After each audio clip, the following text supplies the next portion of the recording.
I want to tell you something that happened to me a few days ago.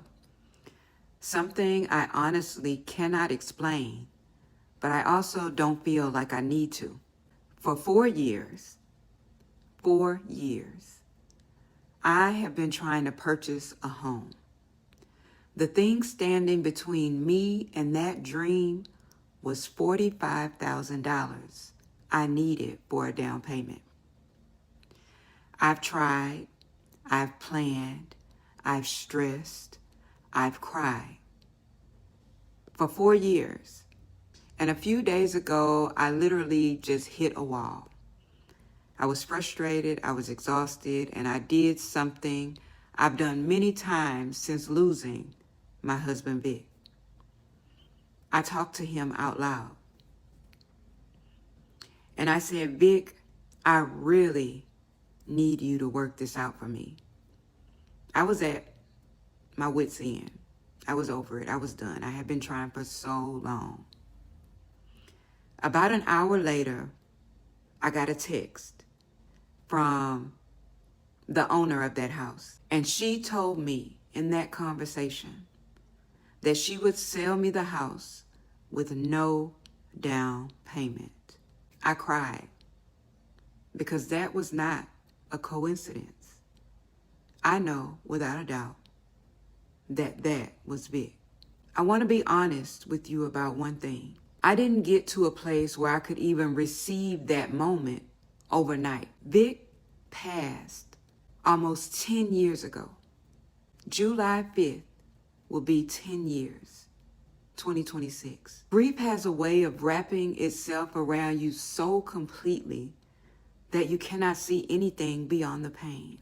In those 10 years, I was diagnosed with major depression, PTSD, anxiety.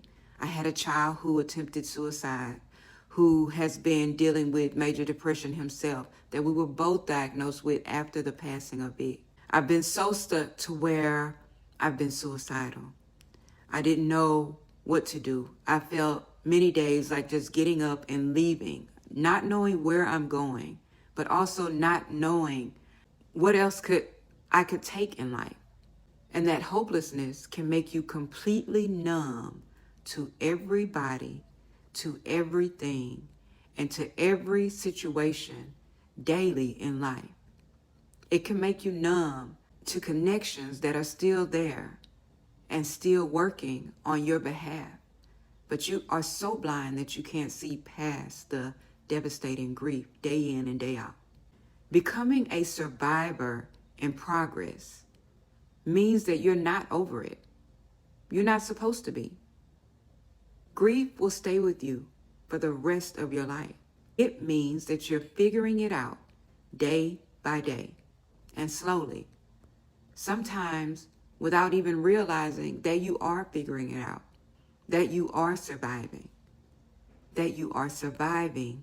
in progress. And you begin to move from that place of just surviving to a place where you can actually feel the love that never left. That's when the moments like mine and Vic's become possible. Not because the grief is gone, but because you've made just enough space to notice that the connection never left. That journey, that slow, linear, deeply personal journey is exactly what I built the V.I.C.T.O.R pathway for.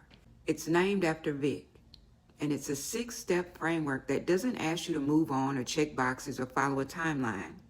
It just walks alongside you at your pace through validating your loss, identifying everything grief actually took from you, and eventually rebuilding a life that honors who and what mattered.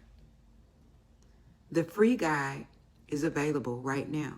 And if it resonates, the full workbook goes even deeper with reflections and exercises designed to meet you exactly where you are.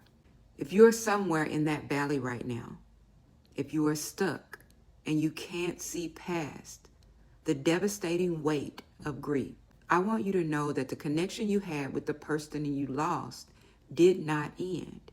It literally transformed. And you You are a survivor in progress.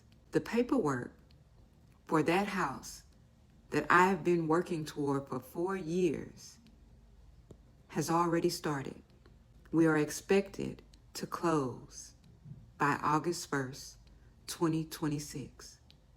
And Vic, I thank you from the absolute bottom of my heart. Download the free Victor Pathway Guide. The link is in the bio and in the caption.